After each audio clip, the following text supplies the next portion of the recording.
Hello guys! Hello Fire Sign, Leo, Aries, Sagittarius. Welcome dito sa aking channel, Kapalaran 888. Welcome guys! Alamin natin ang daily tarot reading mo.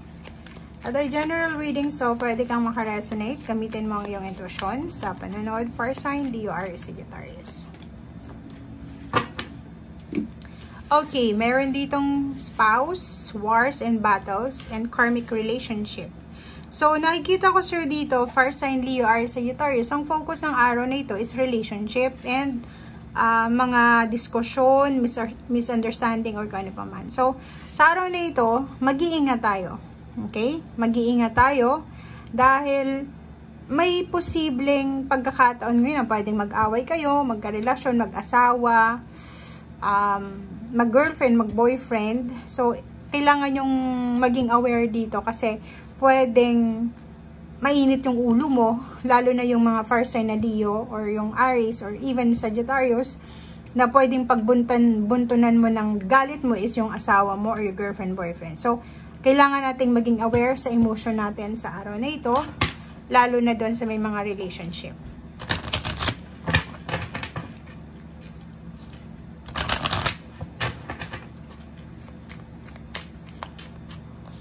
Okay, so number 28, wow. So, number 28, nakikita natin dito na may posibleng single na Fire Sign, Leo, Aries, Sagittarius, babae, ang may mag-o-offer sa inyo ng love, diba? Ring. Oh, diba?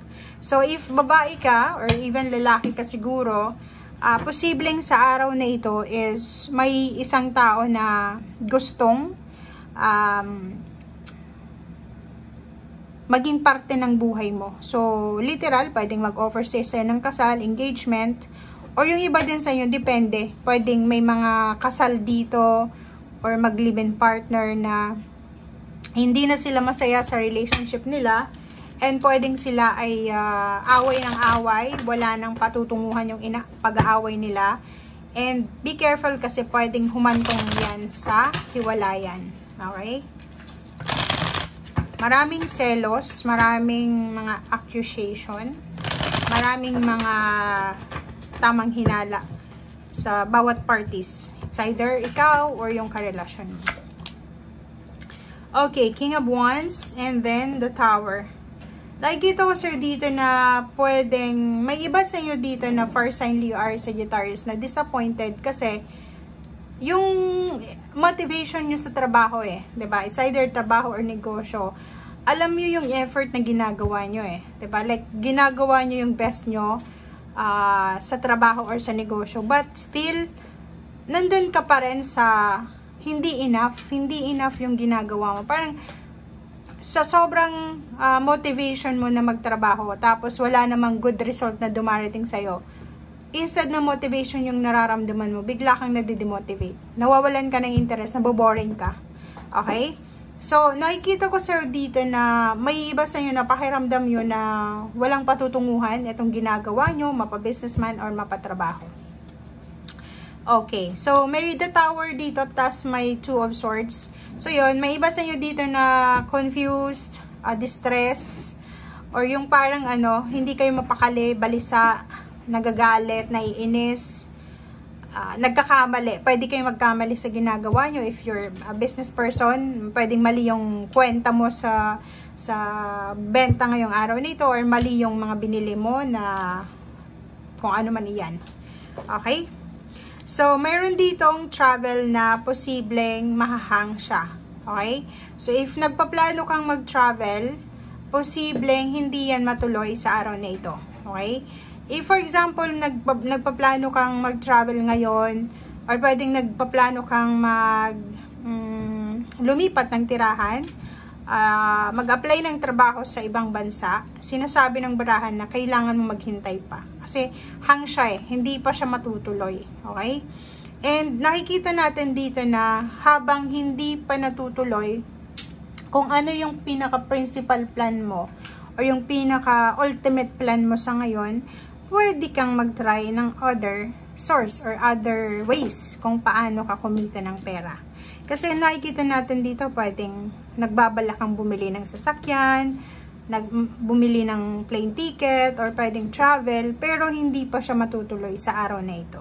Okay? Kailangan maghintay, and habang naghihintay ka, hanap ka ng ibang ways para mapunan itong ginagawa mong plano or plano mo. Okay?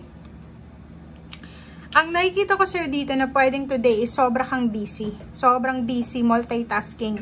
Ang dami-dami mong ginagawa. Sobrang busy ka sa umaga, sa gabi, pagod na pagod ka. Parang ang nakikita natin dito sa tanghali, gusto mong matulog, or pwedeng sa gabi hindi ka din makatulog, okay? But mayroon ditong impress Sinasabi ng barahan na take care of your body, take care of your health, especially mental and emotional. May iba sa inyo dyan na, lalo na babae siguro, or iba lalaki na first sign Leo or Sagittarius na, dahil siguro sa sobrang pagod nyo, hindi kayo makatulog sa gabi, nagtatrabaho sa gabi yung iba, or pwedeng yung iba naman is hindi makatulog dahil sa stress. Parang yun ang dahilan ng sakit ng ulo, sama ng loob na nararamdaman nyo. So yun, sinasabi sa'yo dito ng Empress is take care of your body, take care of your health, emotional, and financial. Okay. So, 6 of Coins, nakikita natin today na isang hindi inaasahang magic ito So, if ever man na hindi ka naman nag-expect ng pera ngayon, isang hindi mo inaasahang pera ang parating sa'yo, or posibleng, the other way around, isang hindi mo inaasahang gastos ang posibleng mangyari sa araw na ito. Okay? So, alin dyan ang pwedeng mangyari? Ikaw lang ang makakalam. Okay, Page of Cups.